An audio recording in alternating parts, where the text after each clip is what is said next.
আসসালামু আলাইকুম বন্ধুরা, আজকে আপনাকে গুরুত্বপূর্ণ জিনিস দেখাবো যেটা না দিলে আপনার বিল্ডিং এর অনেক বড় ক্ষতি হতে পারে। তো সেই জিনিসটা কি সেটা আপনাকে দেখাচ্ছি। দেখেন, এই যে বিমের রডগুলো আমরা সাজিয়েছি, রিংগুলো, এই যে রিংগুলো সাজিয়েছি, রিংগুলোর মধ্যে দেখেন হুকগুলো আমরা কিভাবে ব্যবহার করেছি দেখতে পাচ্ছেন। কত বড় বড় হুক দেখতে পাচ্ছেন।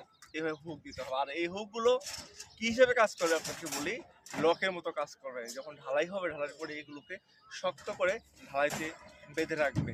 তো এই হুকগুলো অবশ্যই দিতে হবে। আর আরেকটা বিষয় হচ্ছে, এই যে আমরা বিমগুলো সাজিয়েছি, এই বিমগুলো প্রতিটা বিম আপনাদেরকে একবারে কলমের মাঝখান দিয়ে নিতে হবে। দেখতে পাচ্ছেন কলমের মাঝখানে সাইড দিয়ে যাওয়া যাবে না। তো আমরা প্রতিটা রড কিন্তু এইভাবেই নেওয়ার চেষ্টা করেছি। আর এইভাবেই কিন্তু বিম সাজাতে হয়। তো আমাদের এই সাইডের বিমগুলো সাজানো হচ্ছে, দেখতে পাচ্ছেন সুন্দরভাবে। আর এই হুকগুলো কিন্তু অবশ্যই দেবেন।